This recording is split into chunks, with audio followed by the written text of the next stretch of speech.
شیخ Saadi رحمتullah علیہ نے فرمایا ہے کہ خشت اول چو نہد میمات کج تا سریا میرود دیوار کج.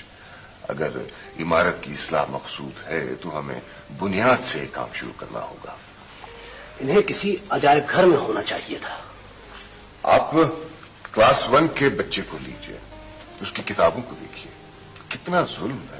ہم نے 2 کلو کا بیگ تو اس کی کمر پر لاد دیا ہے, لیکن یہ نہیں سوچا کہ دراصل ہم نے تعلیم کو آغاز ہی سے اس کے لیے بوجھ بنا دیا ہے.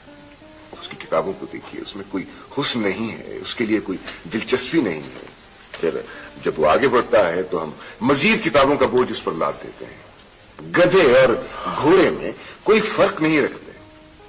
سائنس اور کامرس کے طلباء پر ہم نے 400 نمبروں کا اردو اور انگریزی لٹریچر ڈال دیا ہے. میں پوچھتا ہوں آخر کیوں؟ اس لیے کہ اردو ہماری قومی زبان ہے اور انگریزی بین الاقوامی.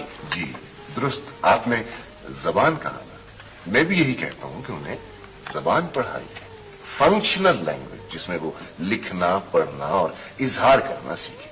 اسے ان کے راستے کی دیوار نہ بنائیں. تو آپ کا مطلب ہے کہ یہ لٹریچر بے معنی چیز ہے؟ جی نہیں, بالکل نہیں. لٹریچر انہیں پڑھائیے جنہیں اس سے خصوصی شغف ہے, اور لوگ بھی بے شک پڑھیں, لیکن آپ کا سٹریس زبان پر ہونا چاہیے. زبان کے حوالے سے اس کا جنرل نالج بڑھائیے, اس کے ذہنی افق کو وسیع کیجیے, اس کے سلیبس میں, اس کے مضامین میں آئندہ تعلیم کے بارے میں کچھ شامل کیجیے. تو پھر آپ کا مطلب تو یہ ہوا کہ شاید سارا ایجوکیشن سسٹم ہی بدل دیا جائے؟ جی ہاں, بالکل. دیکھیے نا, اگر تعلیم علم نہیں دیتی تو پھر وہ بے فائدہ ہے. مغرب کا معاشرہ انفارمیشن کا, معلومات کا معاشرہ ہے.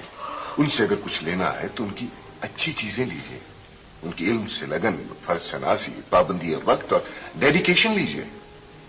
وہاں کا استاد اپنے سبجیکٹ پہ ریسرچ کرتا ہے, نئے نئے سوالات اٹھاتا ہے, نئے نئے مضامین لکھتا ہے. لیکن ہمارے یہاں کیا ہو رہا ہے, 20 سالوں سے ہم ہر آنے والی کلاس کو وہی تیار شدہ نوٹس لکھواتے چلے جا رہے ہیں. دنیا کہاں سے کہاں پہنچ گئی ہے اور ہم اپنے سلیبس میں نئی چیزیں نہیں آنے دیتے, اس لیے کہ انہیں پڑھانے کے لیے ہمیں خود پڑھنا پڑے گا. ہمارے ہاں اول تو کبھی کوئی کچھ لکھتا نہیں ہے, اور اگر کبھی لکھتا ہے بھی تو guides, test papers, help books, جن سے ان کو کچھ پیسے مل سکتے.